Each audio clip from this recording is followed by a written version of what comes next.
Hey, what's up guys, I'm Lan here. Welcome back to a new video on my channel. It's on iOS 16 guys. The last video I posted, it was all about how you can install iOS 16, and I gave you a detailed video on iOS 16 on my iPhone 12. So in this video, let's discuss about the most awaited features of iOS 16 and the features that I missed talking about in my initial video, and those are actually useful. So let me know in the comment section below first whether you have installed iOS 16 or not on your phone. So if you have installed iOS 16, these features are gonna blow your mind. So make sure you watch this video till the end, and if you're new here, you happen to enjoy this kind of videos, give this video a thumbs up and consider subscribing to the channel. Now with that being said, let's get right into the video. Alright guys, so the first things first. So many of you by now already know about the lock screen features, right? So I'm just gonna not talk about lock screen. So apart from lock screen, there are many features. So first thing first, we're gonna start with AirPods.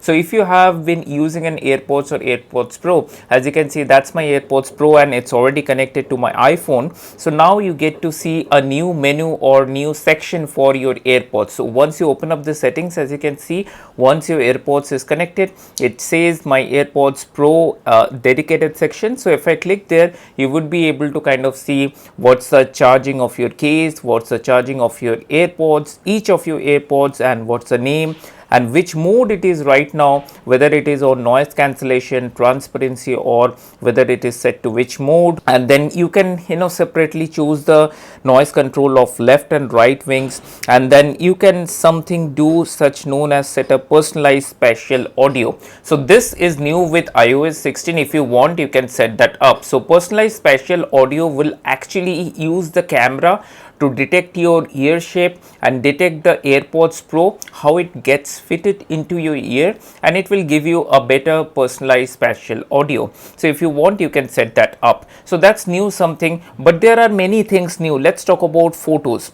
So if you come to photos, there are many options down. So library, for you, album. So if you come to this album option and scroll down, there's a new this option which says duplicates. So now basically it will find all your duplicate photos, and you don't have to sometimes what happens, you click a photo 3 or 4 times and then you forget to delete those old and multiple photos. Now what you can do, you can come to this delete section, you can basically merge. So it says clearly that merge to duplicate photos, so it will basically merge those duplicate photos. One more thing I have found with this iOS 16 is that now your hidden and recently deleted options have been locked with your Face ID. So if you have been using a Face ID, so it will be locked with your Face ID. Now again, coming back to the photos, if I click on any picture, you might be knowing about this feature. Let's it's a group photo, me with my cousin. If you want, you can just copy this and you can paste it to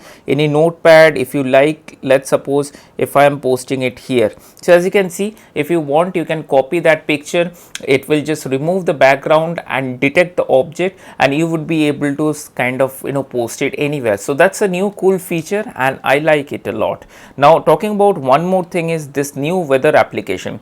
So this weather application have now a significant amount of changes which I am going to show you. So as you can see right now, it's showing the city currently I am staying in, and also it gives you the different elements at the different parts of the day, what time, what temperature it is going to be. So if I click on any time, so it gives me a detailed pop-up through which I can navigate and can see how the temperature is going to be. So this was not there with iOS 15, and with iOS 16 you get a granular control, and you can control each and everything. Let's suppose for tomorrow, if I just would like see the weather graph, and you can just move around the cursor and you can see the detailed graph how the weather would be like tomorrow. So that's the new thing with weather, and I'm liking this very much. Now apart from that, there are many things on the settings as well. So let me talk about that. If I talk about the wallpaper section, you might be already knowing that the wallpaper section look like this.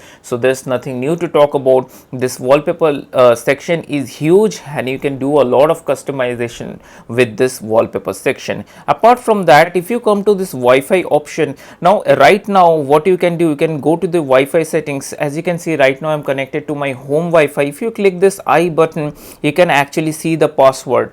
Let me try with my Face ID. As you can see, it shows the password, and I can simply copy paste the password and give it to somebody else that I trust. So this option is very handy. Now it's available with this Wi-Fi settings. So like this, there are many features, and you also might be knowing about this, this instant message deleting options and message editing options. Those are there with iOS 16. So I've tried that works, but for you to work, actually what has to be there, both the person has to use iOS 16. So for example, if you send a message and you want to edit that message within 15 minutes, you have to be on iOS 16 at the same time and want that to be seen to the other person. The other person also has to be on iOS 16. Now many people also have asked me whether the Face ID works with horizontal mode. So let me tell you that this is iPhone 12. So for iPhone 12 it does not work as of now. So let me just try to do this. So as you can see, it does not work. So right now it's in front of the camera, it's not able to detect my Face ID properly, but I've tried this, it does not work as of now with the non-pro models at least. So I'm using iOS 16 on my iPhone 12, so it does not work with that. So these are some of the requested questions and features. I will be making a separate video on how iOS 16 is performing on my iPhone 12 after I use this for like 4-5 days more. Probably after a week I will come up with a dedicated video on the battery life, on the performance aspects, how iOS 16 is performing on my iPhone 12. But with the help of this video, I just wanted to let you know what's actually new with iOS 16 and what are the new useful features you can actually make use of in your day-to-day life if you already have updated your iPhone to iOS 16. So with the help of this video, I just wanted to show you this useful tips and tricks, or rather I should say the improvements with iOS 16. If you have liked the video, give this video a thumbs up and also consider subscribing to the channel, because this gives me a lot of motivation to make more such kind of videos for you guys. Now with that being said, I will see you on my next video. Bye bye.